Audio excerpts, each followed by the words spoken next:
August one? Yeah, it's like one of the first class. So he found it, so you guys should have it. Alright. So are we clear where you find those? No. Yeah. Alright. Yeah.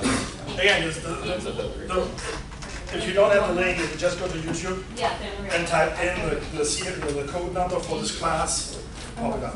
Or MSRED. MSRED pops up with 2 or 3 other things, but this is where we usually post that. Yeah? Oh, okay. I'm missing a few body parts here. Yeah. Yeah, okay. I said there were people. I'm not crazy. That's okay. Tyler, was that a stretch? I was waving to Paul saying hello.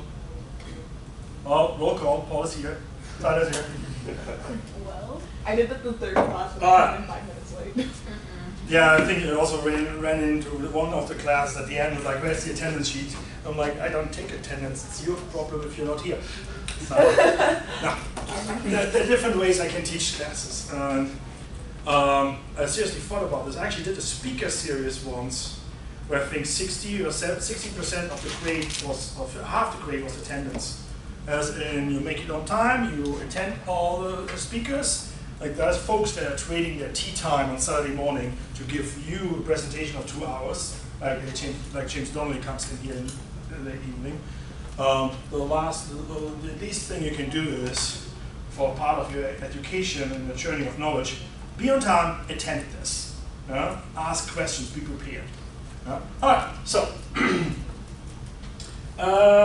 we have a bunch of fun things to do tonight. I want to. Oh, it's fun. It's good stuff. The reason why I keep notes is because I'm at least a little bit structured with this. I want to talk a little bit about markets. Yeah. This class is about real estate principles, and we need to present a little bit of understanding of markets. Yeah. How the forces in the markets. What is the market? How would you delineate the market, and what are the forces in there? And I warn you, the first step. We're going to talk about supply and demand. Yeah? So last time we talked about supply and demand, came up with this kind of graphic. Yeah? And we talked about what? Bid rent curve. Yeah? Von Thünen, transportation circles. So we're going to have a moment of deja vu on this one. We're going to take a look at this mechanism because it's still valid. Transportation has changed. But then we can transform agricultural land and weeds and grain and cattle. We can move that into residential versus commercial commercial types like office or industrial. Yeah? A certain trade-offs, a certain utility functions behind them. We're not going to go into depth like this. I also told you last week that we were going to do a review. So, what I'm going to try to do today is I'm going to introduce one more important concept, so-called the central place theory, about how we look at different places, not by their size of location at that location, but about the services and goods provided. Last week we had a discussion in the legal framework on the public good, and you had a lot of examples. Let's say health was one. Yeah? Hospitals was one. Not every hospital, as an example, is the same hospital level. They have different levels of care. Yeah? Service function is different.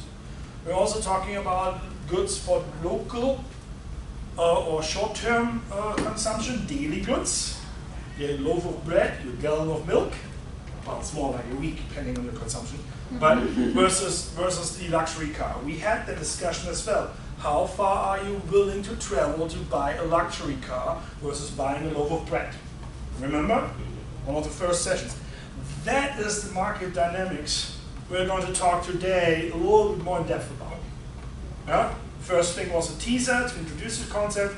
This time we're taking a look a little bit more in depth on the concept. And then you're taking a look at everything else we have done and like, this makes sense. Yeah? So I'm kind of reviewing with the idea of market dynamics and mechanisms of markets. I'm reviewing what happened before our midterm. And then you're like, oh, this makes sense. Now I understand from 2. But hey, the central place theory might have impacted some other places, other in time, moments in time. So we're going to certain growth models. So a mix between visual, a little bit dynamics, visual dynamics, and I want to close with pulling the loop in for office industrial spaces. There is a story about ice cream people on the beach as well. So we'll see how that works out. Ice cream. Alright? So this is a class in the business school, so I probably don't have to explain in depth what is demand and supply. For all the biology folks, this is the demand and supply function, actually just the demand. Yeah? As in, at a given price, I have a bundle with a certain quantity, and so on. Yeah? And I'm not going to go in depth on what if you have now a supply curve, where does the equilibrium meet, yeah, etc. Because I could say I only supply a maximum of quantity 2, yeah. So your Q3, P3 doesn't exist because it's not supplied. There's only a certain amount, to pick on Paul, there's only a certain amount of tea he can serve that one day. Yeah? If you have a barbecue and you bought 20 steaks and you have hungry friends and they would eat 5 more, but they ate all the 20, you can't have more, yeah? Unless you have a steak run. That's a budget problem. We're not going to get into those cost models. Yeah? This is just more tease about this. Remember this? What's the concept behind von Thünen and the bit-rent curve? Yeah, it goes with CBD, and then like the homes will be closer, like residential homes, and then the farthest will be like the wheat for the size. Think structured, think less complicated. When we draw a bit-rent curve or the original von Thünen, what are we doing on the axis? We're drawing distance from the CBD or location of interest, and we're drawing price, as in land rent. What is the price we could charge at a given distance away from the center of interest? Yeah? And then we're introducing different goods. Let's make this here in retail, so it's less confusing. You have different goods or demands for different types. I can share the picture if you want to, so just send me an email to remind me about it. It's fine, I have it now. And the important part here is, again, take a look where those curves, those lines are actually getting contact here. This is what I would call the transition zone, transition point. At this point, retail gets substituted with office, because you can see that office will make more money than the retail curve, and I look in between. Yeah? Same here. At this point, residential will produce at this given location. Office is already out, but I still get some return here as rent for the location. Yeah? Old traditional concept, the idea is that this is the center of the universe. This is my CBD, this is my downtown. Yeah? And you have those, what turns into almost concentric rings. Yeah?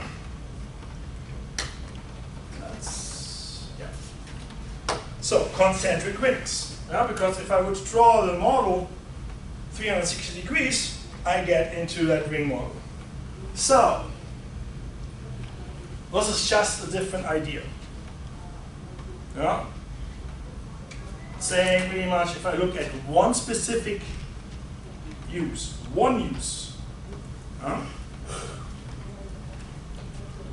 let's say look at office. Major spot downtown, highest bid, highest rent, bid rent curve. The farther I get out, I drop in prices.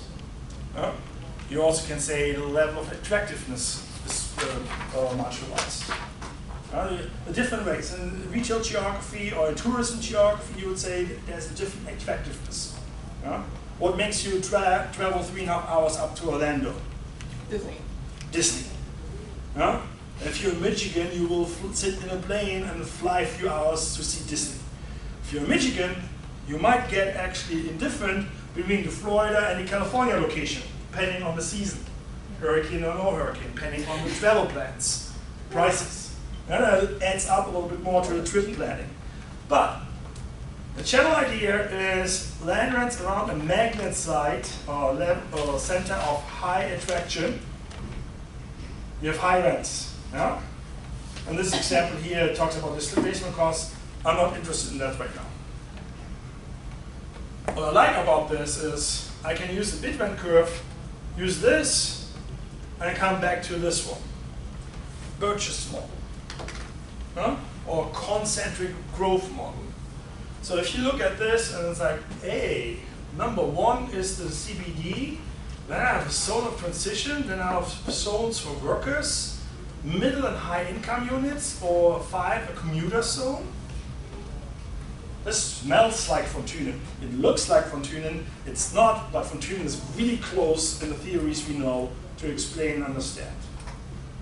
In a perfect world where you have from the center point any same traveling costs, that was an idea how a concentric city could grow.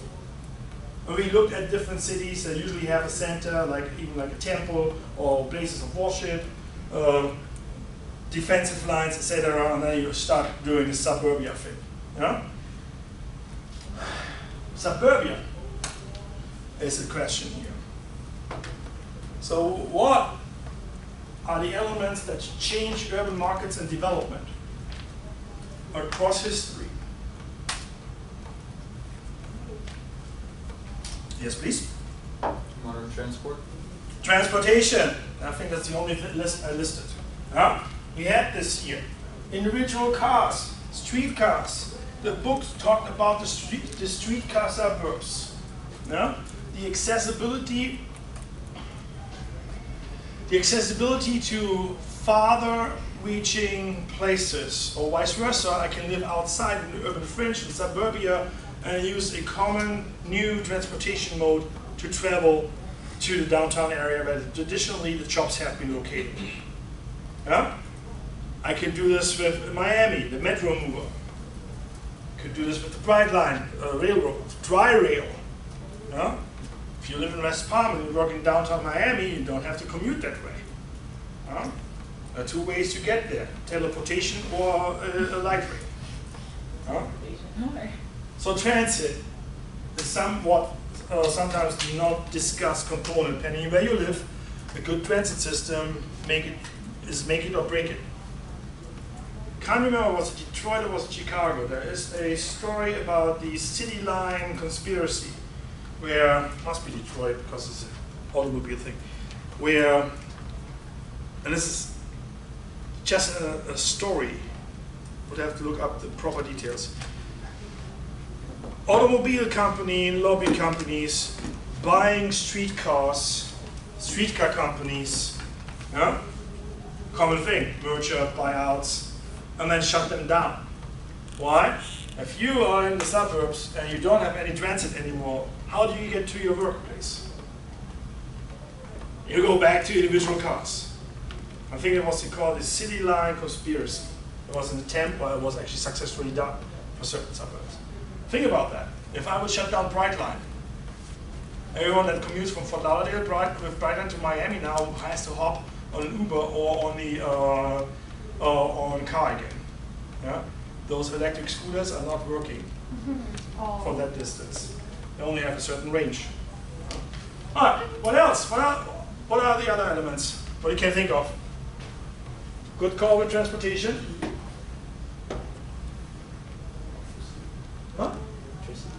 Electricity is a driver. What else? Income. Income? What do you mean with that?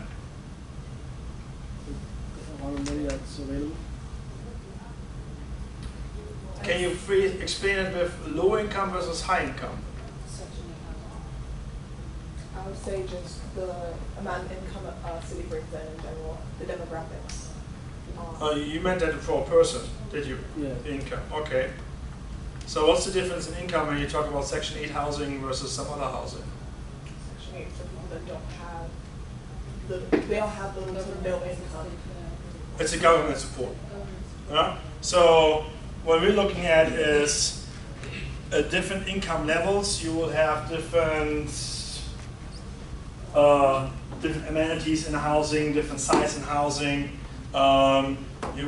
If you have the money, you're not going to be in a dorm room with 4 other people sharing a bathroom and a kitchen. Yeah? Which is also interesting. The concept of co-living is coming. Very successful. You rent a bedroom in a shared apartment. So you're not 3 people on a shared apartment or shared house with a lease. No, there are 3 leases for 3 bedrooms. In a larger building, almost condominium apartment building. So with a certain disposable income available, you change your lifestyle. What you will experience for those who are going through, we have a mix of traditional and non-traditional students here, working full-time, and some are just studying full-time. What you will experience once you graduate, and you get your first paycheck, that steak will taste differently because you're buying a different type of cut, different steak, speaking of food. Yeah? You might experience bison ground meat versus the pork meat, yeah, on sale. Just saying, it's an advantage with a little more income. Yeah? Not to mention that you actually can afford Italian cheese. Just saying, cheese is important in life. Alright, what income? Change urban markets development, we have transportation, we have electricity, what else? How is electricity a new thing now? We have electric cars. Electric cars is a new thing, yeah? Yeah, solar panels are changing the utilities in the area. Yeah, because now you can actually put solar panels on your own place and feed back into the grid if possible. Yeah? So if you look at a home as a homeowner, if you live in Florida, it might actually be an interesting concept for you to actually subsidize your mortgage with that. And I say subsidize because those panels are not cheap. But if you look at 10, 15 years, that's an interesting concept. And once you, it's the same concept like you do with Fat Foggy's class. Net values, yeah? Just for the utility then. What else? Talked about income. What about technology? High-rise buildings. Textbook in the beginning talked about the high-rise, the sky towers, skyscrapers, how change in building materials and application of building materials made some change in urban settings. Density, one thing. Infrastructure, yeah. The ability, let's say, the infrastructure to pump and have a certain water supply can help. Yeah? So every change in technology in a decade and in political change has made revolution in urban environment. We talk about fortification of battlegrounds, that dropped, cities opened up, 16, 1700s. Nowadays, in the short term, looking back, we're looking at, say, post-World War II. Interstate system came up for infrastructure.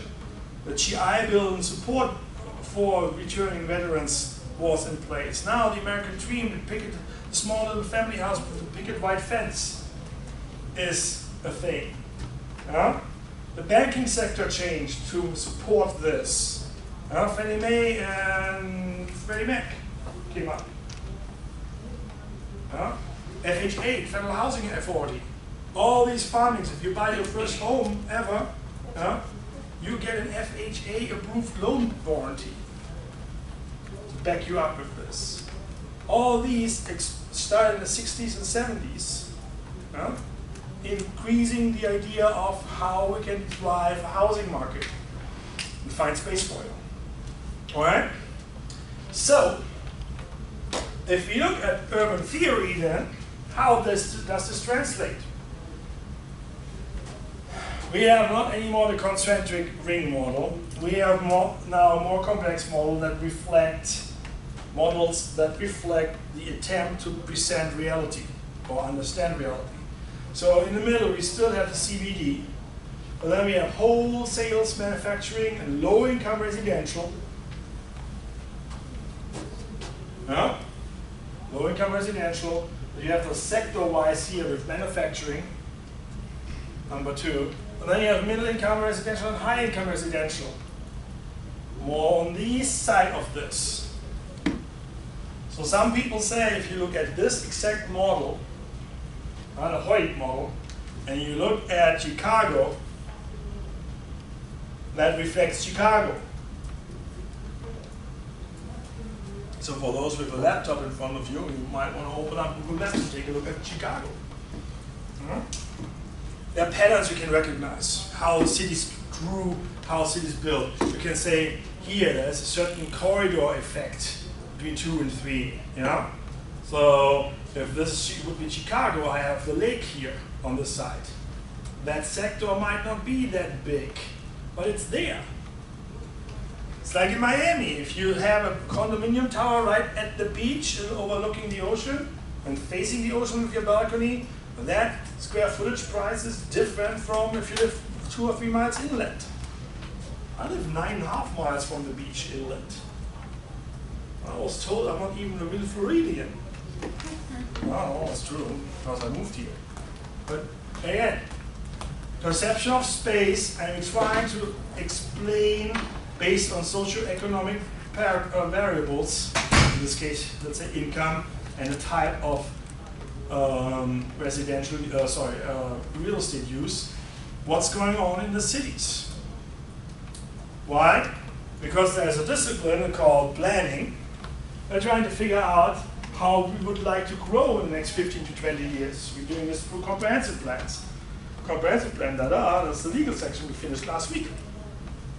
So all of these are interwoven together. They're not gridlocked, but they are working like gears in different facets with each other. All right. Gotta sketch a few things. Let me sketch. Yeah. So then I came to this guy called Cristalla. Let's put this up here for a moment.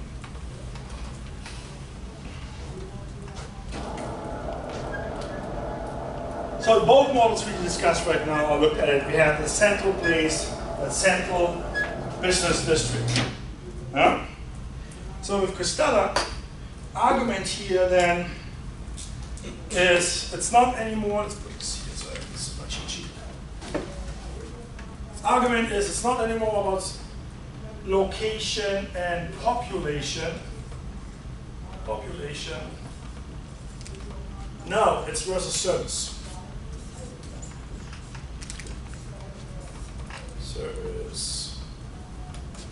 Yeah. So I can define my spatial behavior or my dynamics, based on the place,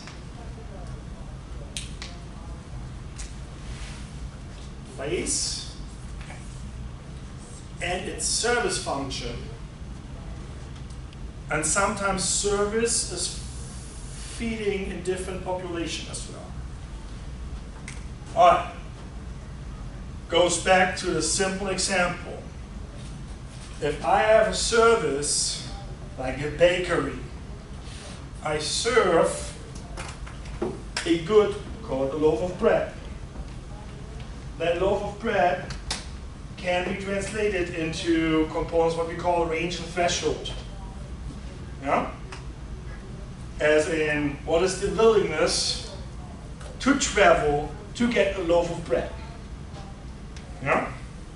So that's the reason why I have this terminology is called daily goods. Loaf of bread, fresh milk, pop of soda pop. Just swing by the grocery store or here at the Outtakes. Yeah? Outtakes won't have prime rib steaks for you. Price for the sushi is prime rib. Yeah? But small little things. The price of the Basic. cereal is prime rib. Huh? The price of the cereal is the price of the prime rib. But you guys also have an advantage. You have Costco just in walking distance, or 2 blocks walking. But you have to have a membership. But you always can hijack some of the membership. There are always friends who could go and hijack them. Huh? I'm not saying that you should do that as in hijack them, but you always can go and say, you know what? There's also food places Costco. Why don't I buy you a slice of pizza after we go shopping? You just have to make sure that they see you swipe. They don't like this, but you can do that. Been there, done that. Last week we had a Costco card membership card comparison about the funny pictures. Shark cage folks outside. Everyone like, here's my shirt. Art. Yeah, you were saying. Art. Yeah. All right, side story. Population versus service at a location. Yeah? Meaning, extreme examples, luxury cars. Yeah? The willingness for me, for range and threshold, to put that down so you guys see that. Threshold and range. Threshold, I have low goods, or actually order, goods of higher and lower order, okay? Low order would be consumption.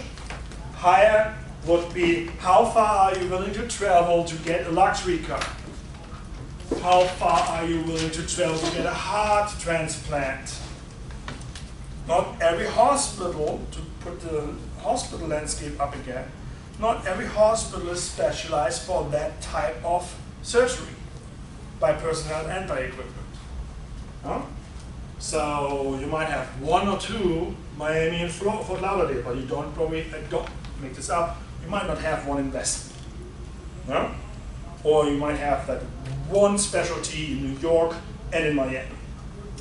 Huh? So you do actually a specialty trip to receive that service. Huh? Service could be a function of that as a higher good could be a laundry machine. Yeah? You're not driving every day to Sears or to Best Buy and buy a laundry machine or your 50-inch TV. Yeah? You make that purchase once in 5 to 10 years, depending on your income, depending on how much you want to spend for it. So, you also have the range of that good.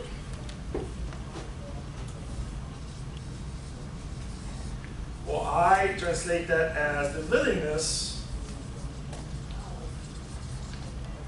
to travel.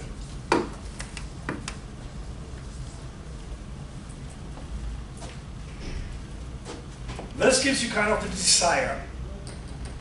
Yeah, the threshold, based on the order of the good. The willingness to travel executes that desire, demand and supply. If I really want to go roller coasters, I tried those 3.5 hours, even on a date, one way back and forth. It really has to be that day. Yeah? The most extreme example I can present here is family funerals. You're not really happy to travel, but you will travel the 10 hours airplane travel to be for that weekend in that country or in that state at that moment, at that time. And you travel back 10 hours again. Yeah? Apologies, I know I've in different classes that had different losses in families, but this is the best extreme example I use for this. Loaf of bread, luxury car, family vacation or family funeral. Yeah? Barbados, certain travel time to get there. But then you say beaches in Barbados are higher order and a better threshold for me than just, let's say, Fort Lauderdale. Huh? Definitely, yeah. All right. So, if that is the case,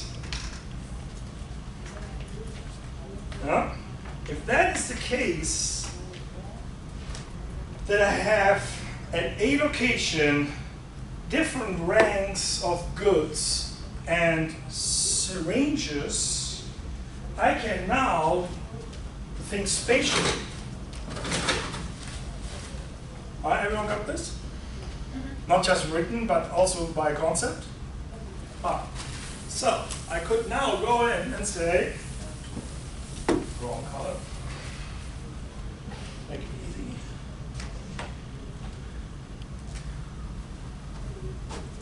Every dot on this map right now is a location in space.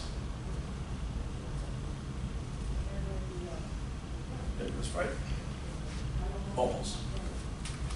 Let's make this big. That's the important way. If you draw this, you have to make this offset. One location, one location, one location. One offset. And let's do the same thing so you can see the pattern coming. It's weird to draw this on a whiteboard with lights in the back. All right, anyone can see this? Contrast is good enough? Okay. So, I now could say, if I talk about travel, I could connect those, yeah, because I can travel to each of those points. See that? That's a pattern occur. Doesn't matter which direction. Let's focus here on the middle. Yeah. So, let's say I have the same good in all these locations.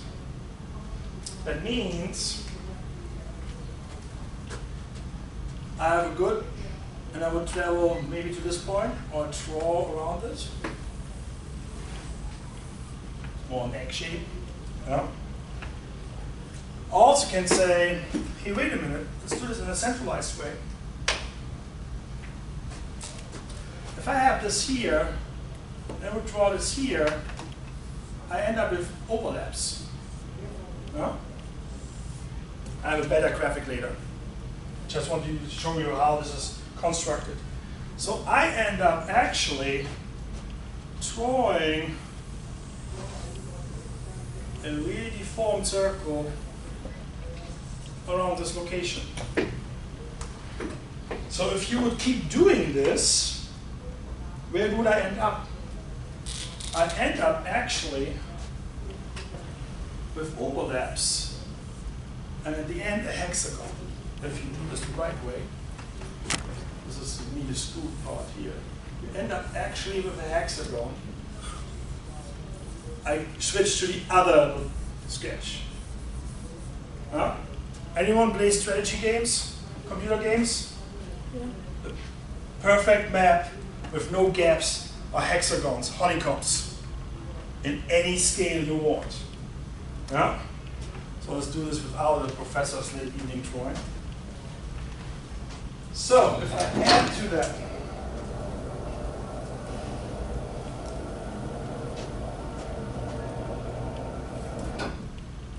I can start drawing my hexagon and define my market for one type of good. If I go now from a loaf of bread to a wholesale shopping place like Costco, I'm not looking at this bakery here anymore. I'm looking actually at the market area I could express in this size, because I'm going up with the rank of that order. Yeah? Or I could argue, hey, this is my hospital. Yeah? For that type of service, my hospital connects with all these, that you can see how they're integrated. That hospital here covers all of these little dots, and this for simplicity, that dot sits here, here, and here, and here. Yeah? So it creates different levels of hierarchies. In this case here, hamlets, villages, towns, and cities. Different service functions. Yeah? If I look here, if I keep this going, if this is my bakery, yeah, like a really cool Cuban restaurant bakery style, like we have across the street, Vicky's. It's a specialized bakery. It could be here, here, here, following this pattern. Yeah? Next one would be in this area.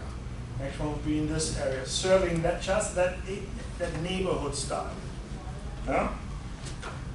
Works with culture and identity for places as well.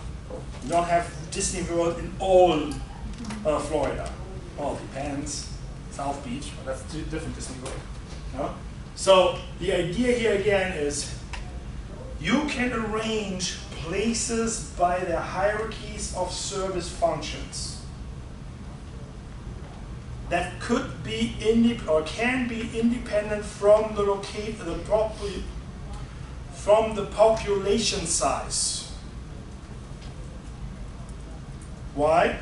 Because I could have a heart transplant hospital in the most beautiful mountainous foothills area, let's say North Carolina. In the age of modern technology and modern transportation, what I need is good interstate and an airport. Yeah? Because this is time dependent. And certain recreational amenities for your rehab. Classic health model used to be that after a certain level of surgery, you go to PT and rehab. Yeah? Sometimes you actually do this for 4 weeks at a different location, depending on the health system. Yeah? So I'm not bound anymore on the traditional location concepts like where I mine my coal, I have my iron ore, I have to produce my steel. Transportation solved that problem for us. Pricing solved that problem for us. Yeah? Huge problem in certain areas still, but technology changed and overcame that problem as well. But the interesting thing here again is the central place theory concept is applicable for markets, hospitals, service industries. Think about an example. This is an Apple store. At some point in time, with a certain range of people willing to travel, it might be easier to say, this is my Miami, this is my Fort Lauderdale, this is Aventura. Yeah? At some distance, you might want to do that. There was actually an Apple store discussion in the Hollywood area. And they were saying, no, we are happy right now what we have. Yeah? Works here with transportation as well. Can transfer this. This is transportation examples from a colleague in Rutgers. Honeycomb system here. You see how this connects with different hierarchies. Yeah? You get the corridor problems here and how they deal with logistics. That's the reason why I present this today in combination with industrial warehousing. Because, let's say it like this. Hierarchies of systems. Logistics. Hierarchies of roads. Different capacity, different speed, different bandwidth. Hierarchy of technology. G5 or 5G, when it comes, changes the whole market. Think about that. If you don't have a cell phone tower in the middle of America, you don't have cell phone reception right now. Do you have any internet there? Well, that depends. You have wires going out there. So, or even more interesting, if you think about communication channels, different hierarchies of different communications. Wait an example, read the picture. How many satellite dishes you can see. Why did we have satellite dishes in that 1 or 2 pictures from Berlin? Why? Because at the time, the immigrant population there did not find their communication channels in TV, in local cable. I can do the same thing. Do I need to have 150 cable channels in some areas in the US? No. Could be only 5 because the technology only supports 5 in the network there. Who pays for the upgrade? Comes back to the idea of public interest, public good. Who pays for the infrastructure? We had years ago, still is ongoing, the problem of the last mile. I can put glass fiber anywhere into the road. getting from the connection point in the front of your subdivision to your desk. That's the expensive part. Now they did this with little radios, transmitters, and all that. Verizon's catching up on it. Again, 5G is going to change all of this when it comes to communication. Alright, so if I am able to create different levels of hierarchies based on the service function of my space, of my location, and it said, hey, we have different service functions in transportation as well, that means the travel behavior and the happiness of my people in urban space will change. Yeah? And you put this to the extreme. This is one example, what we would call a corridor model, where based on topography, based on infrastructure, based on land prices and value, now this whole thing gets completely deconstructed. South Florida is a little bit too dense in population right now to find perfect examples locally. Yeah? But if you look at this, I have number one in the middle is still my central business district. Then I have high intensity corridors for manufacturing, high density housing, all income, retail, office, etc. This model is a little bit dated, but that screams like a commercial strip mall. Like drive Broward Boulevard, drive Sunrise, take University Drive, yeah? Where you actually end up here, larger arterial road, yeah? Even an interstate, and you have these kind of components, retail, offices. Yeah? Then you have displaced areas, but still connected for moderate income housing. Number 3 here is an example, number 3 here, number 3 here. And then you have different sections of housing again, middle income, middle income, low density, high income, very low density. Here, this is your Southwest Ranches, Pembroke Pines. If you think our corridor from the port, 595, down to the Everglades, just as an example. And then in between here you have somewhere open space, which in our region is a little bit filled up. Open space we can see is water bodies.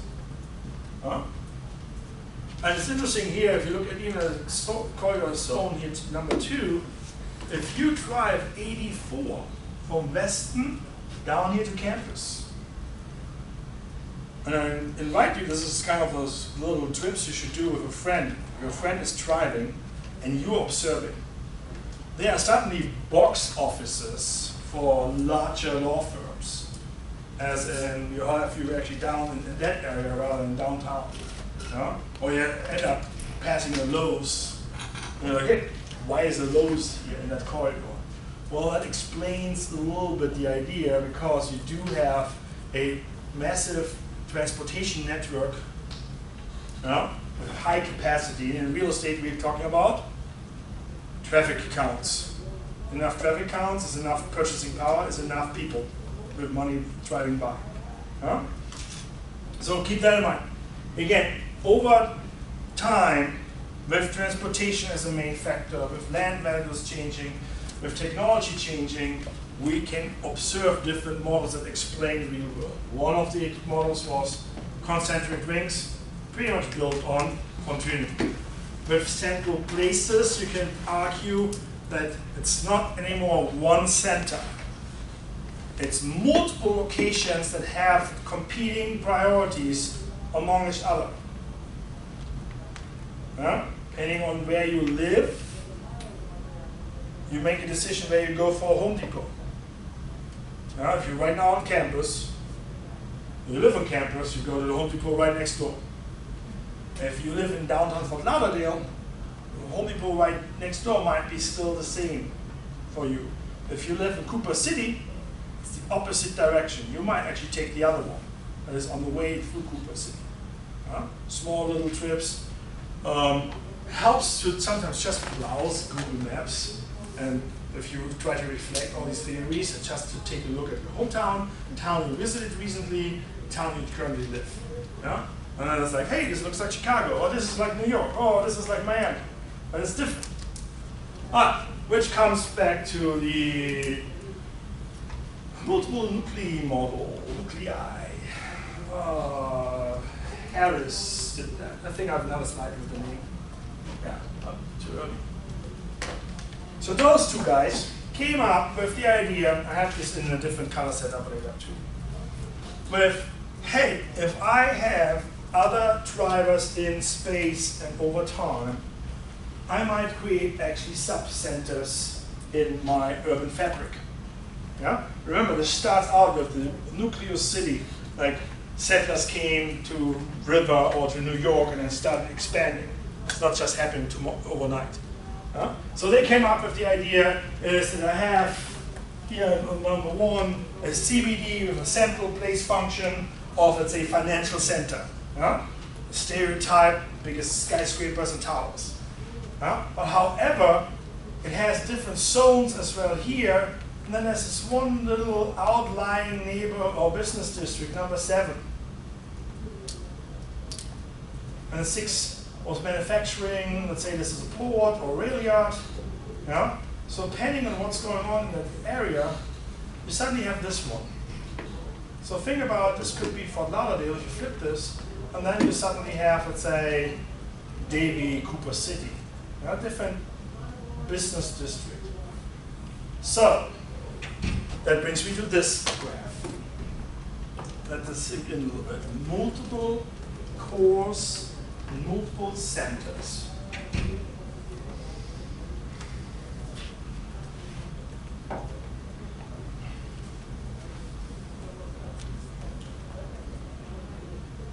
Have you seen this before? What do you see on this graph right now?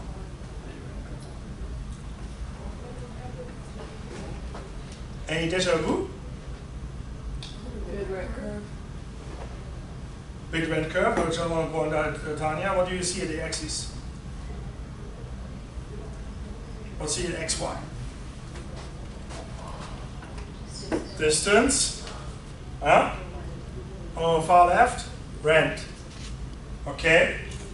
We did see this before, huh? Big rent curve, von Thünen. Okay. So the von Thünen guy came up with, oh, let's draw rings. You can't draw rings here anymore because, well, you could, but it doesn't make sense. Because of this. You actually have these declining functions, curves, and then suddenly, boom, you have a peak. Neighborhood shopping center. In this case now, a combination of retail stores makes a different zone. And then you have surrounding residences again. And then a regional shopping center. Like this is University Drive, and this is actually, let's say, Sawgrass, as an example. And then we'll stop because you have the Everglades here. But then you have all of this, and then now a satellite city commercial area. As in, oh, this is something different. I don't need to go, if I live here at K12, I can just go to the satellite commercial area. I don't have to go to the big city for my shopping. This could be your Parkland, and this could be your Miami. You get your loaf of bread and your gallon of milk in Parkland as well, around the corner. The luxury car. I have not been to Parkland. I just picked this because it's far out. I don't know how many luxury cars you can buy in Parkland. Maseratis, Ferrari, and those expensive ones. Or the latest Tesla model.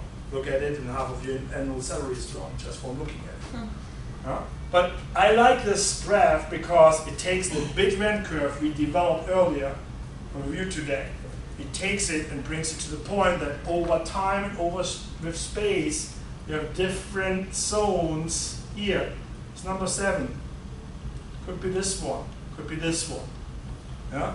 So you change your land values and the rent possible to gain from a uni-centered view. You actually have 3 centers here right now. All right? Does this make sense? Here, Harris Ullman in color. Multinuclear model, just a little bit different in sketching, where you can see you have different suburb centers, and here's the subcenter, that's the sub-7. You have different supports.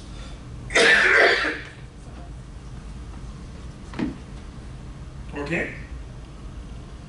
Let's take a 5-minute break before I fall asleep. We do fall asleep. No. Let's do 5, which means like 7:03, or 7 on this one. And I want you to keep that in the question in mind. It's not a question you have to answer. Why is urban form important? Do you need a coffee or a beverage? You okay? Yeah. All right.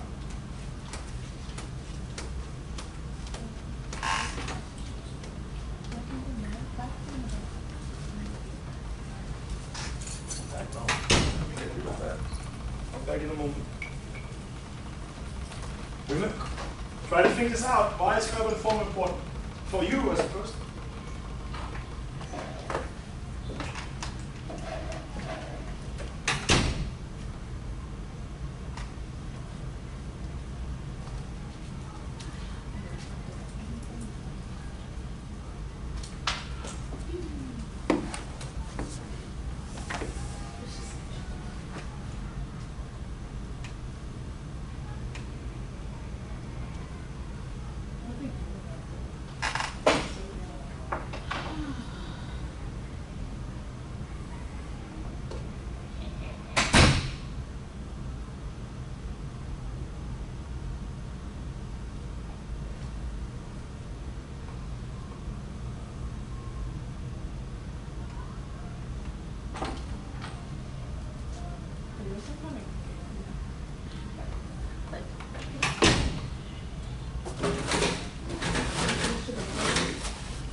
It's just much good.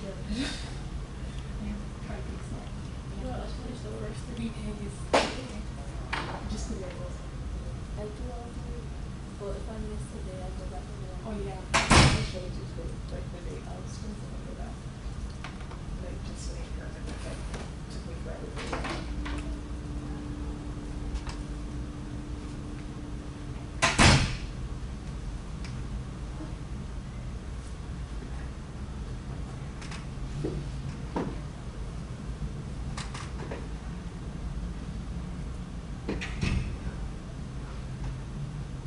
Wait, what? Why is my boyfriend here? Is it like NSU campus? No, he's at Broward. I'm like, wait, why? Broward College? Yes.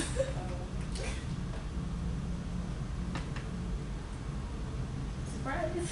No, that's not how this works. I haven't gone for 3 more hours. FAA somewhere. Where's this spot? Thank you. Oh Alright, why is urban form important? Is it already 5 minutes? Please not. No, but it's I was about to. if I give you a few minutes to think about it, can't I tease you in between? No. Aw. I thought it's my class. I can do all the fun stuff. That's not fun. I even club. Angel, are you okay? He is knocked out. You said 5 minutes, you gave him enough. It's nap time. Give him his 5 minutes for his nap. Oh, I just want to make sure. Are you going to be okay? Yeah. Give him his 5-minute nap. Well, the thing is, he's extremely tired, so at least he's not bored. So, why is urban form important? You went through about like almost 100 years of different urban form models right now. Mostly the last 60 to 70 years.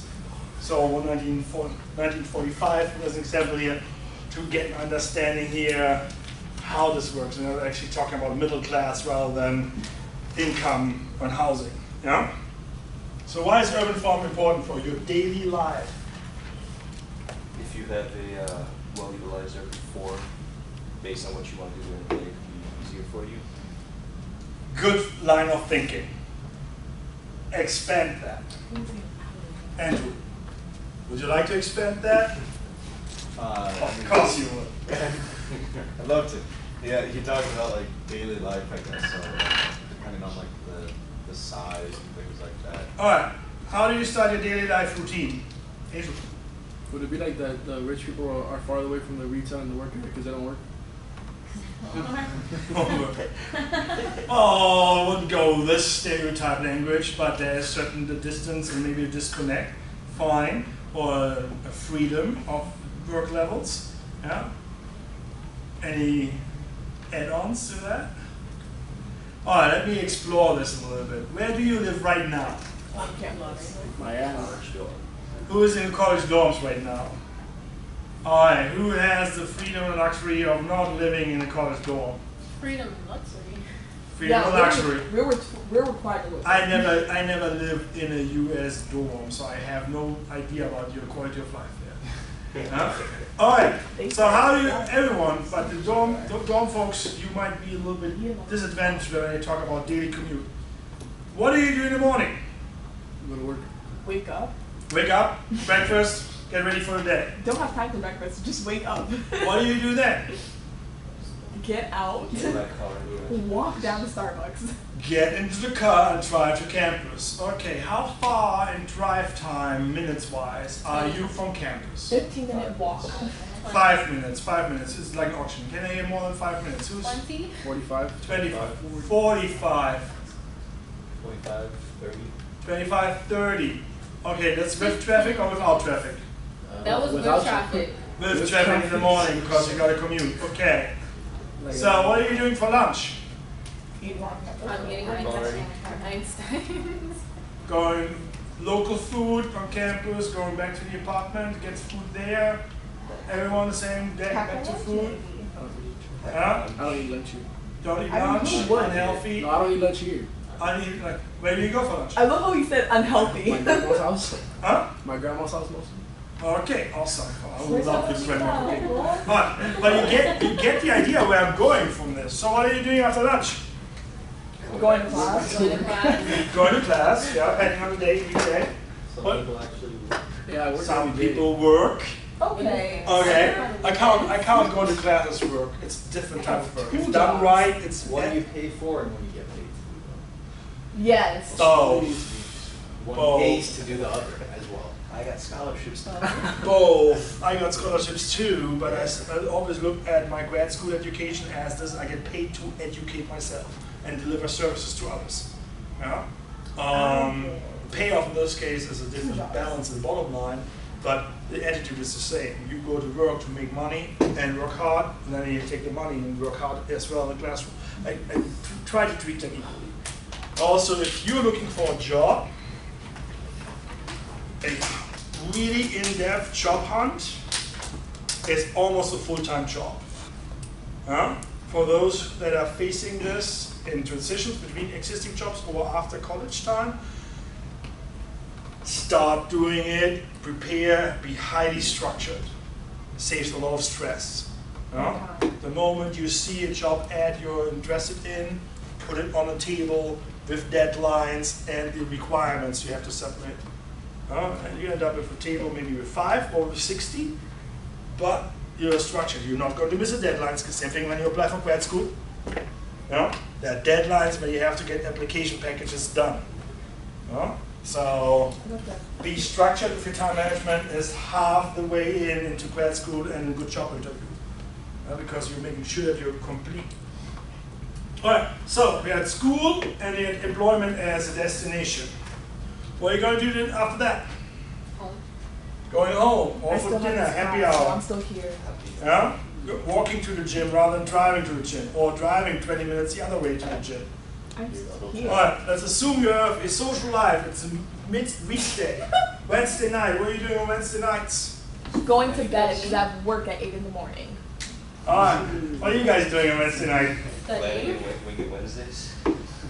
Okay. We don't go out. We don't have Yeah. social So life. there's a different spectrum of activities everyone here in the room does. And some are doing it together, some are not. Like Andrew was like, yeah, midnight. Huh? Nobody said we don't have time to go out. We have to be here. So let's talk about von Thünen again. Fortune talked about transportation cost. For me, transportation cost is how much time I spend in traffic. Huh? On a good day, I commute 13 minutes. If I leave campus at 5 p.m., commute back home is 40. School and red lights and Miami-style drivers. Huh? So, when I look at the idea of why is urban form important, I'm looking at the distances traveled and the linkages between certain moments in my daily routine. Could be weekly routine. Huh? And that's the reason why we call a certain spectrum of population soccer moms. There's even a type of car for that. Yeah? Why? Because on Saturday morning at 8 a.m., if not earlier, you're putting your whole family that is older than 5 years old into a van and drive out to the fields where they play soccer. It's fascinating. Never done that. I'm glad that I was more a rock climbing and swimming person. As in, haul in and go out. Yeah? Less blood in swimming. Less blood. Than the soccer. Soccer is awesome. I like soccer. I'm a big fan of soccer. National teams, women national team, hallelujah. Man, gotta catch up a little bit. No? In both nations, Germany and the US. Alright, so but this diagram gives you the idea. This could be the university. This could be your job. This is your friend's house. This is your place. This is your grandma. Yeah? Well, we had that as a legit example. How far is the commute to your grandma's house? She's From dead. work, like Relax. 5 minutes. Hey. We had an example of I go to my grandma's house for lunch. I was like, wait, what? So we're not there at this level. He faced my way and I'm like, wait, what, grandma? Alright. If you have the pleasure of good food at your grandma's house, how far is the commute? Like 5 minutes. 5 minutes, okay. So I don't really have 5 minutes in this diagram. Now the shortest is I think 18. Yeah? But you guys, think about this. If you just look at those numbers and how they add up, how much time we spend in our car. What do you do in your car? Drink coffee and listen to an audiobook. Or yell in German about Miami drivers. Yeah? So, well, I don't have an audiobook, so therefore I wish my sister the language is reduced. But think about that. I let's say it like this. I have the luxury I can work from home. I have 2 or 3 days, depending on the teaching schedule.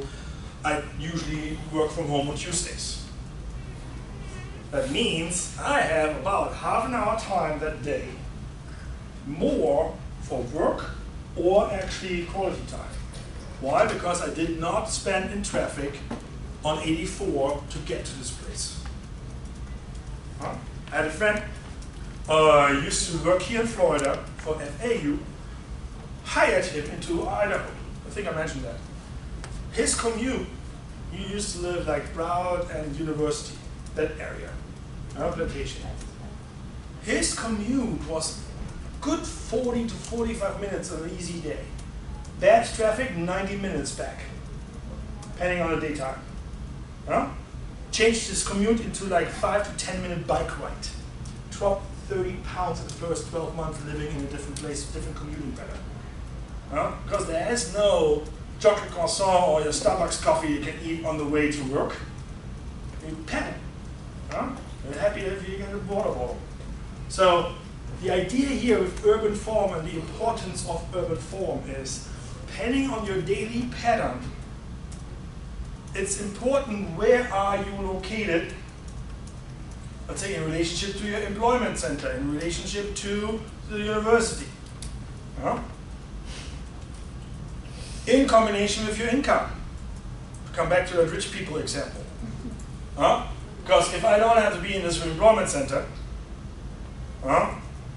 or I have the luxury to show up here only twice a week, everything else is remotely, I can live out there. I come in twice a week with an hour or 2 hour commute. Be careful. Hardworking people in certain income groups, hardworking, they actually live right here. Because look, remember what we did in the beginning. They can afford to live right here. They don't have to commute from here there, because their personal income and the personal disposable income depends on your lifestyle. I'm not a condominium person. I'm more a small little house and a driveway. So that is also another element to explain this when you look at, let's say, urban form, depending on your lifestyle choices. Think about this. If here on the side would be the ocean, Lauderdale by the sea, Wilton Manors are different subdivision or lifestyle centers here than a Western or Sunrise or Parkland. Extreme examples. Or Daily, to make it localized for those who never experienced anything outside of that zip code here. If not, road trip, classmates. Have you been to the diner yet? Have you been to the diner yet?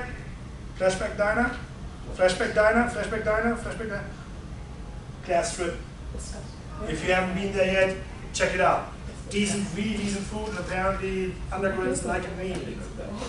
I only went there for lunch a few times. But again, it's a different destination. Here's my lunch place. Versus this the lunch place. I had a colleague who took me to a Hollywood boardwalk for lunch once. On a Friday afternoon, like, oh, traffic. But it's the exotic thing to do if you are not in teaching mode and have Friday afternoon off. Again, urban form, the importance of urban form depends on your lifestyle and in this case here, commuting patterns. And do this as an exercise for yourself. Think about the time you commute from one place to another place on a routinely fashion, during the week and the weekends. Would I drive an hour to go for dinner? Well, that depends on the place, the food, and the location or company. I have one little place around the corner from Wynwood. Yeah, I drive there for 45 minutes because it's a fantastic wine bar. Really good. I'm going there with Paul, I'm going there with my best friend. But again, occasion comes back to the occasion as in family funeral. The willingness to travel over distances. Pattern here impacts your urban form. Gallon price for $5 versus $1.80, it will impact your commute and your commuting pattern. Where you actually decide, I'd rather live in a high-rise, high-density apartment building than outside in Weston. Saves me 25 minutes commute on a good day, one way, and saves me a full tank, at least a full tank, if not 2 or 3, depending on your car. All right? Does this make sense? Urban form? Importance from urban form? Okay. All right. All those people, all the laptop people, have you looked at the study guide yet? Not the most recent one. Why is urban form important? All right. Ice cream. That's an example of the so-called ice cream dealers on the beach. Ice cream dealers, vendors. It's more about, hey, ice cream, dollar ice cream versus what's some ice cream. I present this example in a real estate class because it is bringing a really interesting element to the point. Competition. Everything we look at right now and trying to understand how a market works is we haven't seen really competition. That red line with the multiple peaks, that's somewhat competition from CBD with a subcenter. Because we create another little town that competes with each other. But in this case, for telling, arguing for my sketching skills, I actually have this in PowerPoint slides. This is, if you Google it, you find something, the Hoteling Beach, this is your example. 2 locations, 2 guys with ice cream, and the question is, where would each ice cream shop land? Where would you place the sand? Where would you place ice cream, my ice cream vendors? Where would you place the red one? A, B, or C? B. Where would you place the other guy? If B is taken, where would you place the guy that's located at C right now? They're selling ice cream. Any idea? Together? Why would you place them together? There's only one central location, and you have everyone coming. It's a greater chance of having people buy ice cream. If everyone is coming, there's a pretty good chance that everyone will get ice cream. Close, really close. That's, They're gonna run out eventually if everyone goes. well, that's a supply problem. That's a good problem to have if your inventory runs out. Again, shark cage person. If you sold out every day, not damn day, Every day. there are two things you do. You scale up and increase capacity, or you're just going to be happy and be really angry that you can't scale up the capacity. Let's say only 200 gallons of liquids you can transport a day. That's your capacity. Yeah, I don't know how much you sold. Yeah? But think about that. Huh? Again, example of steak. 20 steaks is a big pack you can carry. 200 steaks you would need your friends to help to carry. Well, they're already raiding your barbecue anyway, so they're not going to help you to carry all the steak. So, question here, A, B, or C? Well, let's take this in a little concept. The market, in this case, is the beach, or a linear city. Yeah? Remember, this is a model. We're trying to simplify things to understand the real world. Yeah? So instead of in 3D, in locations all over the place, in a square, we're just saying along that line between A and B, we can replace those guys. Yeah? We've got to figure out where our consumers are coming. So, simple thing, we're trying to figure out where would they place each other. And you can say, well, if I place to the far left and to the far right to stay away from each other, I can capture consumers here and consumers here, as in the share to the right and the share to the left. Yeah? And then here in the middle, maybe there's a probability or some idea of algorithm, how do I capture this? Yeah? There are actually models that do that. It's called the half model. It's not relevant for the exam, but I want to point it out. It actually creates probability surfaces of the willingness to travel to one location based on your consumer. I can tell you if you're 5 miles away from here, 5 or 10 miles from this one, based, let's say, on the size of the shop, the probability you expressed earlier as willingness to travel. In this case, it's the probability for you to travel to one or the other. As in, I need a replacement battery. Recent example. Replacement battery for my watch. It's a very special type. 3 shops later, finally I'm in an auto parts shop to get the replacement battery.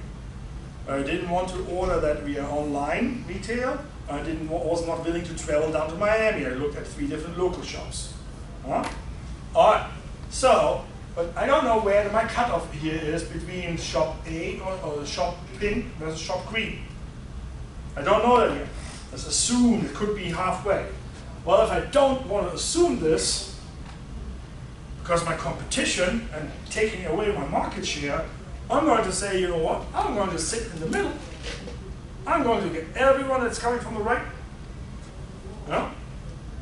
and block that halfway up. Equilibrium. But then, what if I set it like this? And start making competition pricing.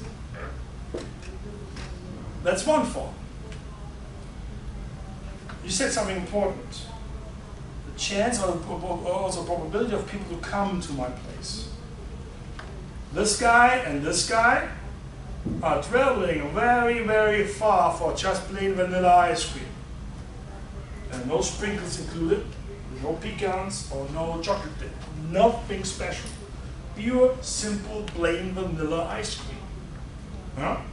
So in that case, I get back to this distance thing. The willingness to travel for plain vanilla. And also a travel cost. If you walk down that beach, it's hot, you're sweaty. Your friends are sitting on a towel while you're getting ice cream. Huh?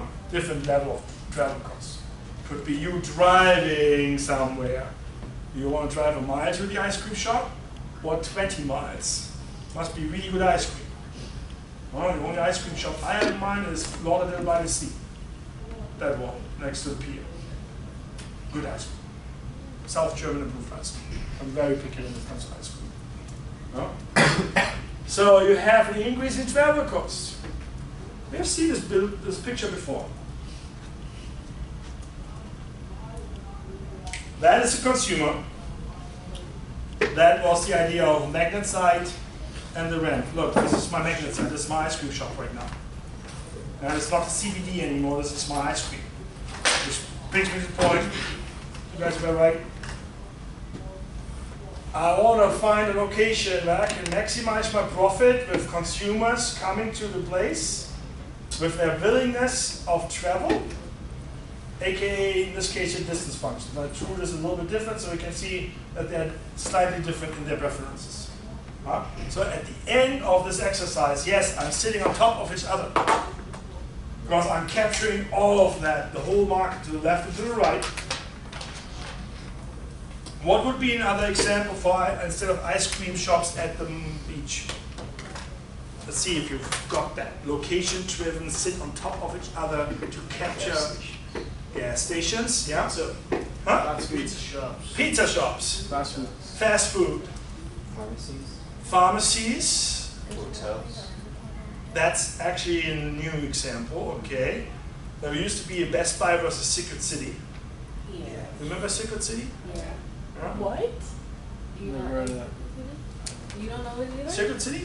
Circuit, y'all are not that Circuit old, or City? not that young. Circuit City City? only just went out of business like probably, what, 7 years ago? That's 7 years ago. This is like iPhone number 2. Nobody talks about that. It's ancient times. I think 7 is too large, dude. They're not that. No, you know what I mean. You know, Yeah. it's a different time scale. I'm talking now about iPhone generations No, as a no. time frame. So yeah, Secret City was a concept. We did this studio project with my students in a site planning class. And I just pulled out an example for their final. And a location at a site that was just on sale in Cincinnati. And right next door, I remember I actually drove up there for Secret City, bought my first DVD back then, that time. That's now not Orange Theory, but a fitness, global fitness thing, Fitness Orange, no, the other one. LA Fitness. They rehabbed that box, you know? So, but again, here, same location, right, fast food. So now, this is the idea of location cannibalism. Eat each other up on the same location. And the way you do this in the industry then is through product segmentation and product variants. Yeah? Big Mac and McRib versus Whopper. If you don't care about fast food and only want to pick, let's say, French fries, even in the French fries between a McDonald's and a Burger King fries is a significant taste and flavor difference. If you experience both worlds, the last minute change you will do if you're at this location is depending on the convenience to get to one or the other, might be that thing about I want to have French fries. Or depending on commuting patterns and urban form, guilty as charged, long distance trips, longer as 2 hours drive time, I get a cheeseburger. It's gotta be a McDonald's. Not dealing with the Burger King. No? I know exactly when I go down to Key West, this is one stop. Perfectly in the middle, like almost here on the beach. Perfectly in the middle. Perfect pit stop for personal affairs and a burger. Yeah? But again, there is a Burger King around the corner. For me, in this case, travel tradition, that is the stop.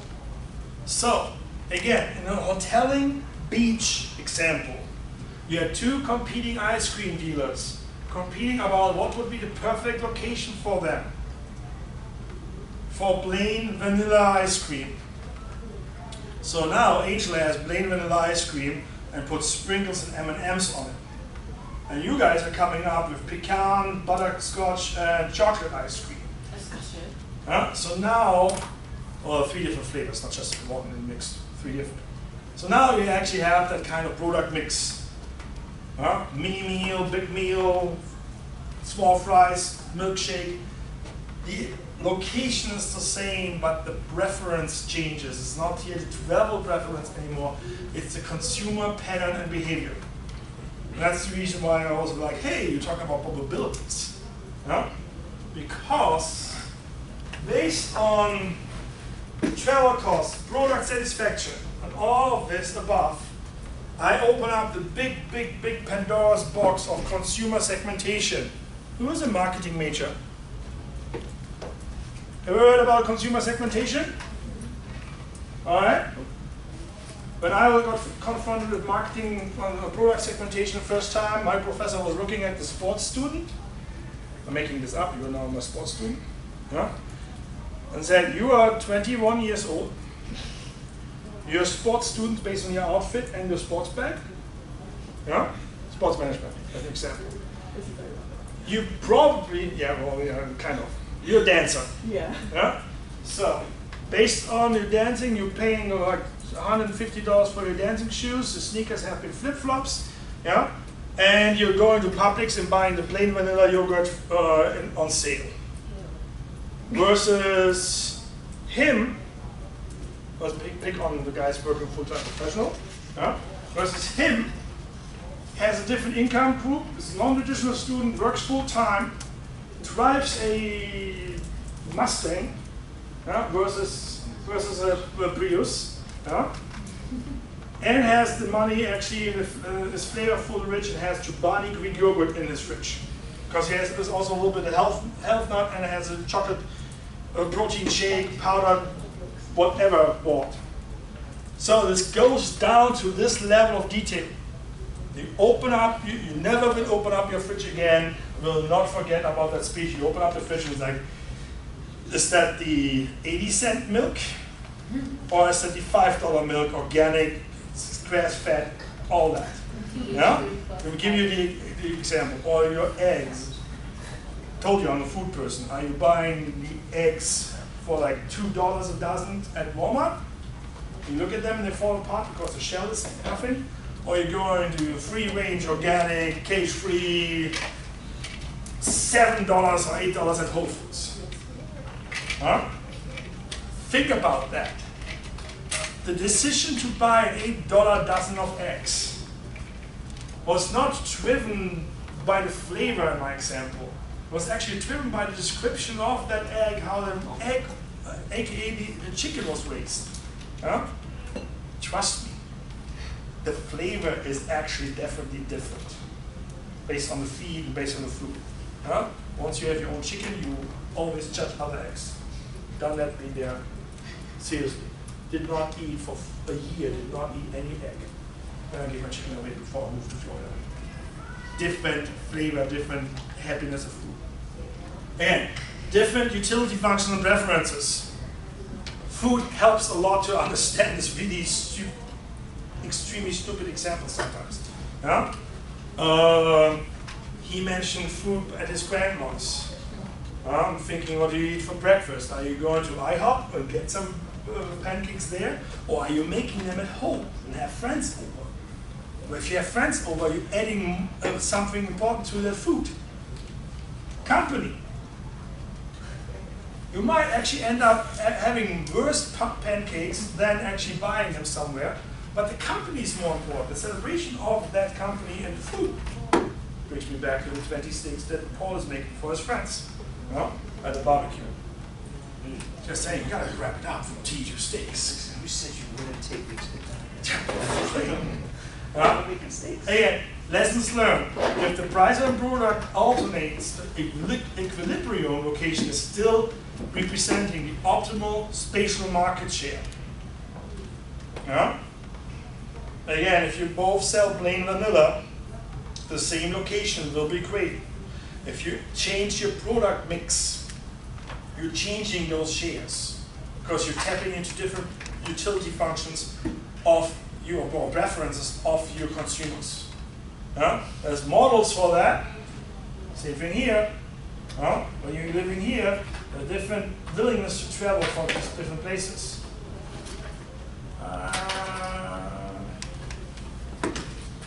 This is confusing.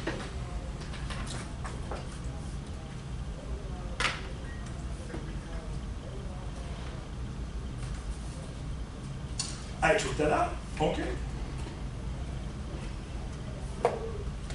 I took that out in the way of cutting it down. So, product satisfaction here.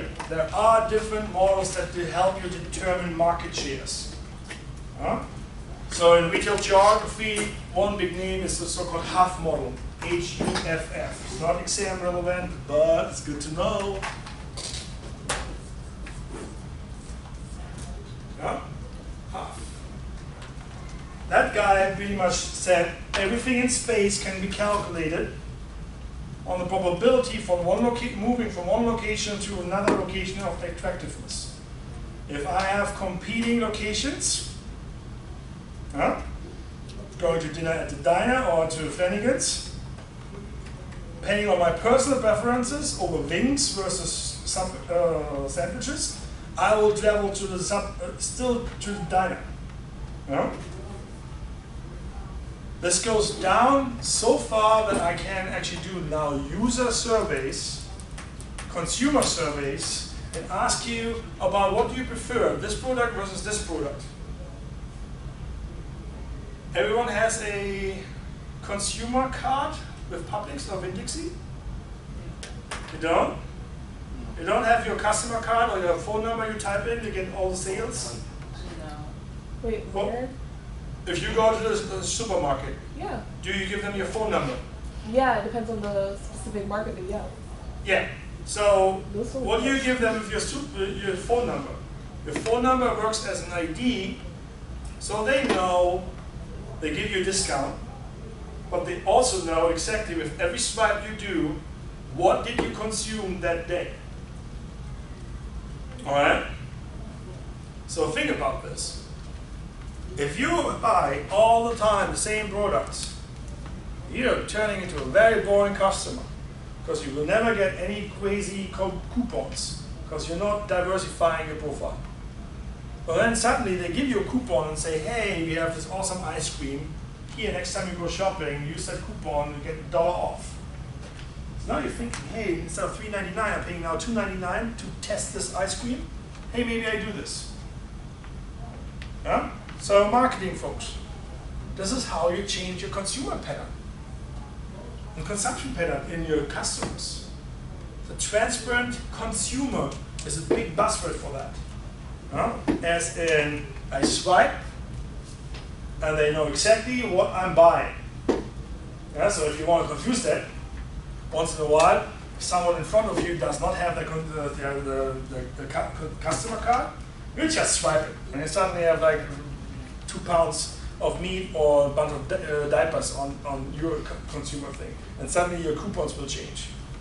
Kroger's did that even to the extreme in the Midwest that they actually send you coupon tickets to your home.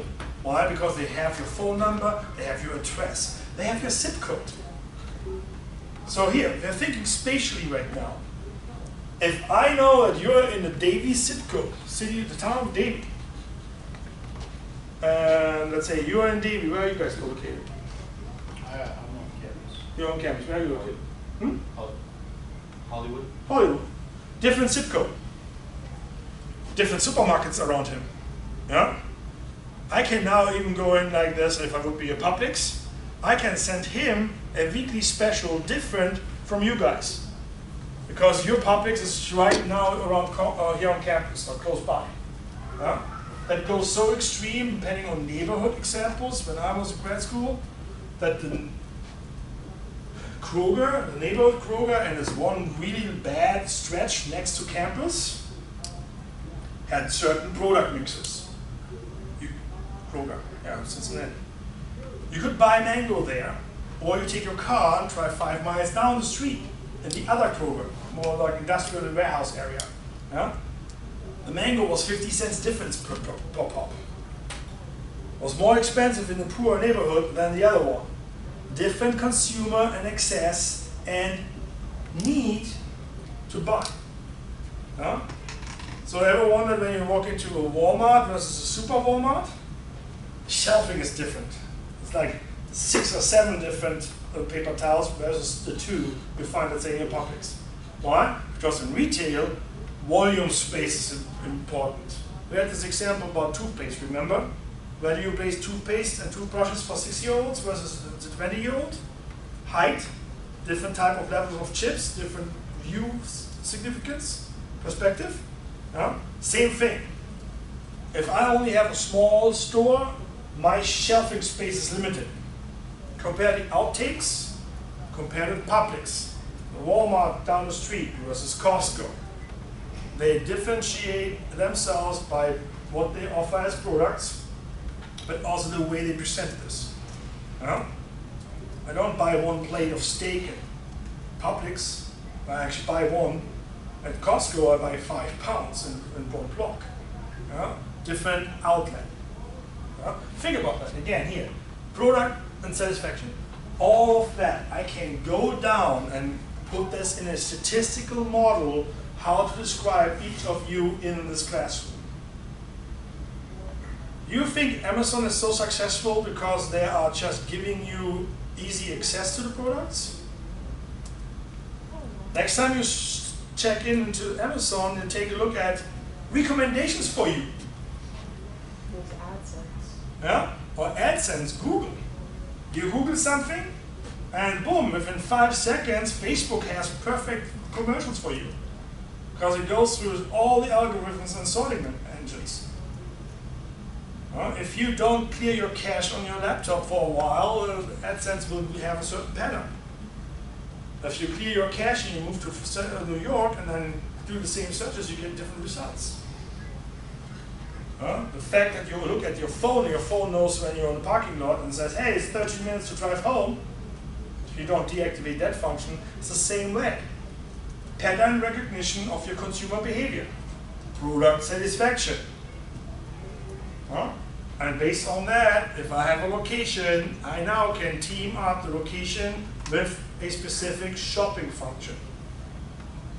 As in, let's have 10 acres and build a shopping mall, retail center.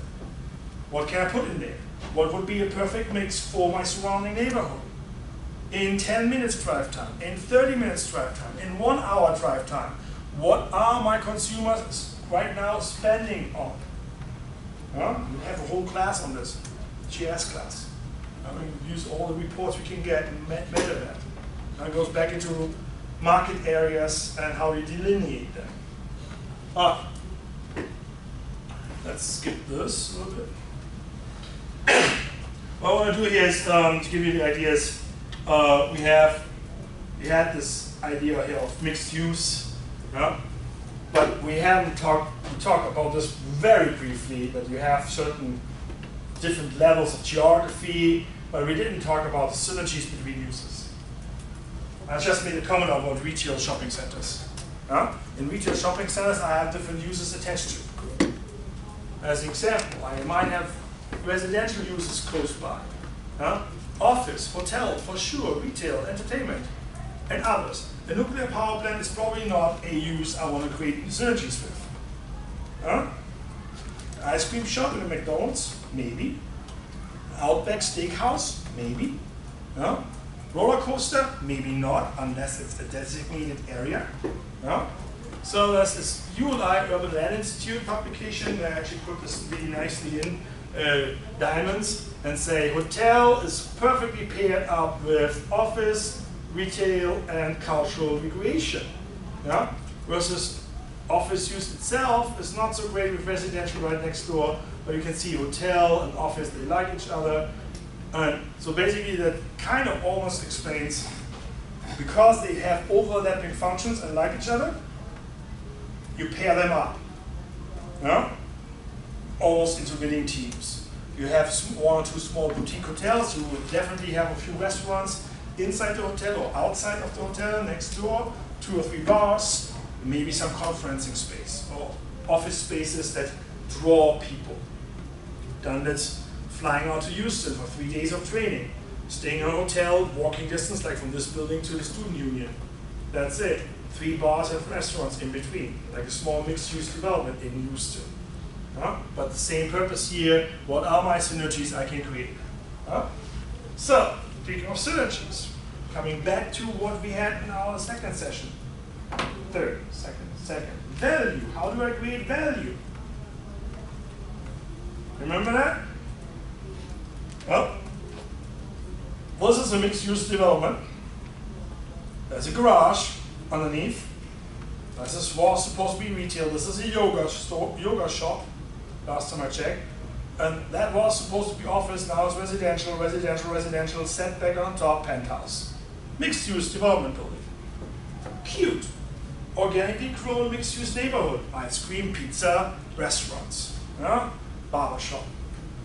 However, you gotta talk about numbers. Synergies are nice, but how is an hotel impacting an office space by numbers? It's a retail class. We gotta talk numbers. So, remember that?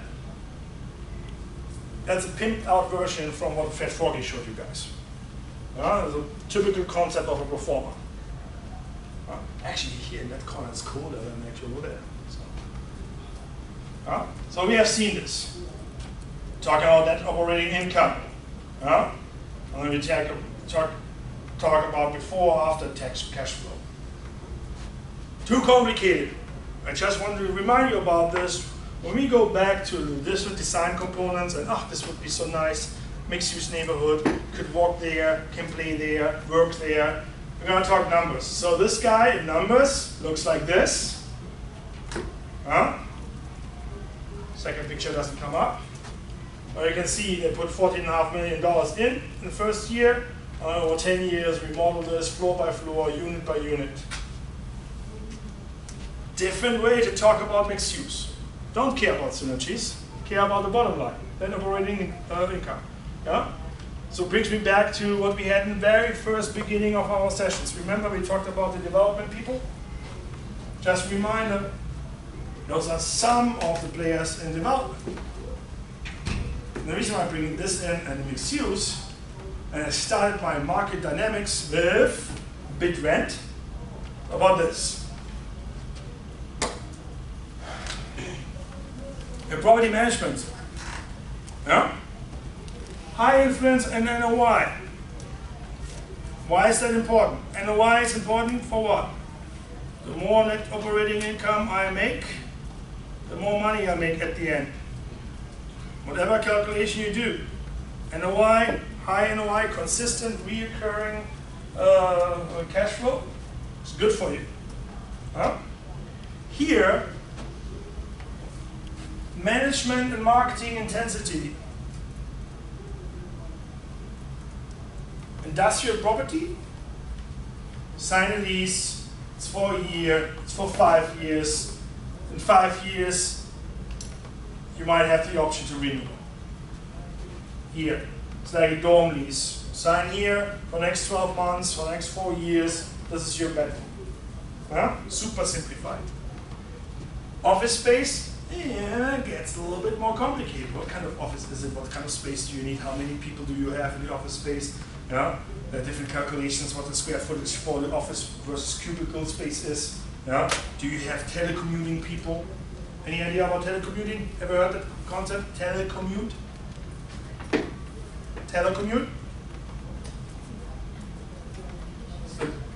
The idea of I am not in my office every damn day. French for not always. And I even end up maybe with a shared office space. Monday, Tuesday, Wednesday, I'm in the office, and then Carl comes in Wednesday afternoon, Friday and Saturday. Share the same office space, commute from outside, work from home on my laptop. So technically your professors are kind of telecommuters. If your professors are here only on Tuesday, Wednesday and Thursday, depending on what kind of majors you have. They might work from home on Monday and Fridays. Because for finance, you need what? A laptop and Excel spreadsheet. For marine bio, you need a wet lab. So you gotta be in your wet lab with your corals. So different setups. Not every office, most of the office jobs, I would argue, could be dealt with a telecommute, depending on the hierarchy and the position in a job. If you have intense communication level, personal, instead of being for 6 hours on the phone, you might actually have that face-to-face meeting for an hour and get things figured out. There are different models over the past. So, if you look at the different types of retail here or real estate, you can see multifamily, regional shopping mall, hotels. They are way more intense in the extra work you need to do to increase your NOI. Because they are moving in different time frames. Multifamily, a lot of property management to be done, maintenance. But if you look at the leasing cycles, well, not everyone gets a 1st of January 1-year lease, so you have reoccurring leases in between, but technically you sign a lease for 1 year, that tenant is okay. And 9 months later, I talked to the tenant about renewal. Until then, it's just the service office that gets the service calls for showers clogged or something. But I don't have to worry about the next 6 months about new carpets or find a new tenant. If I need to find a new tenant, I have a marketing problem. Particularly also when I'm at a location where I'm not really preferred and not sexy enough to get that premium tenant in. Again, location, location, location. So I put this in to actually move this from a demand and supply idea into the idea of how does this relate actually to marketing and management. Because you also can see that not every real estate type might be a preferred management type for you guys. All right, as a reminder,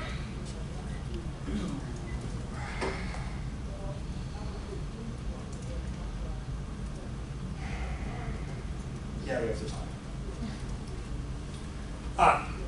I want to show you this for 1 second. This is a model after a guy called Leinberger, Christopher Leinberger. Who did this in the mid-90s. The book he wrote about this is Metropolitan Development Trends in the late 1990s, Social and Environmental Implications. This is one example he wrote. And he talked about metro cores. And I really like this one because if you flip it, it's Miami in Kendall. Can you see it? So, the idea here was, traditionally, I'm going to skip a few social impacts in discussion. I have a very first metro core, central city development area. Over time, this is actually here like a beltway. That's beltway, Greenway, the beltway area here, like large interconnector, and then here freeway. So I want you to think about this is the ocean. This is Miami.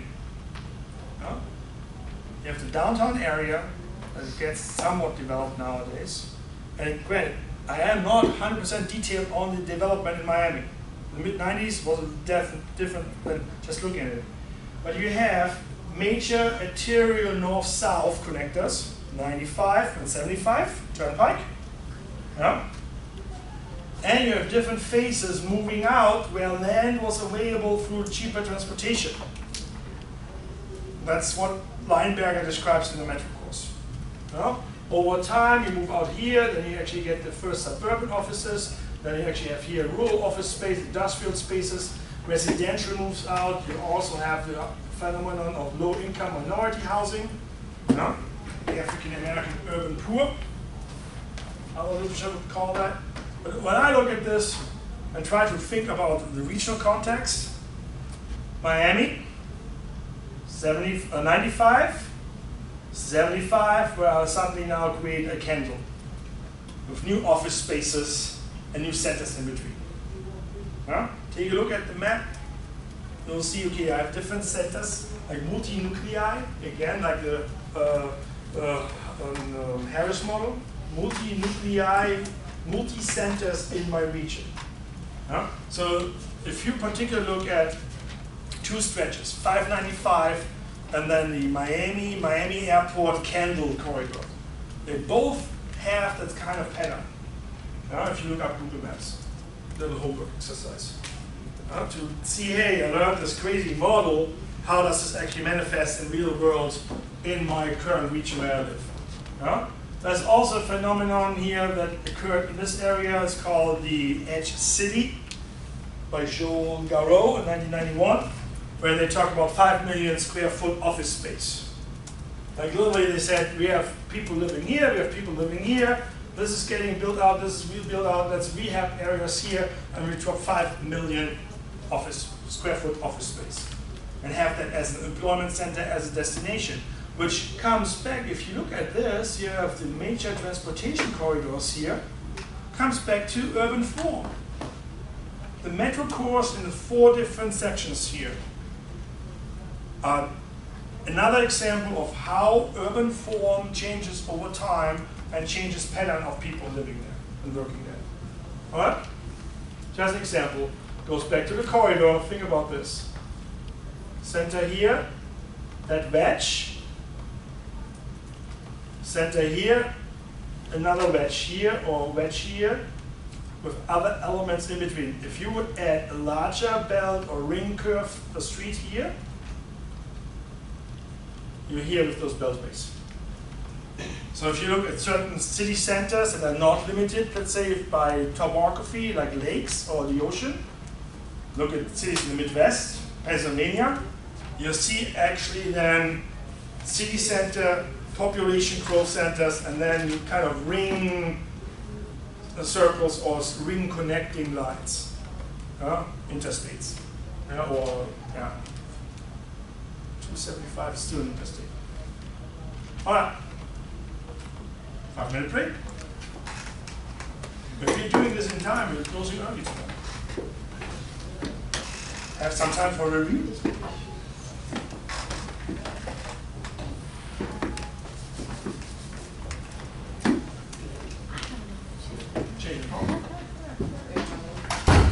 Look, there's exactly one pair in my size. Don't touch one.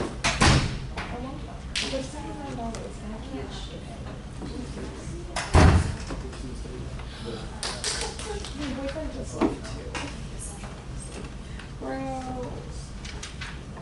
Okay, fuck me, because where does this come from? Pink too?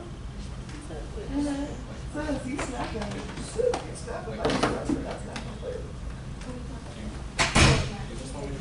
Oh, no, I have to look for some similar to it. I want these so bad. I'm trying to get these. Very cheap. They're like $100 pair of shoes.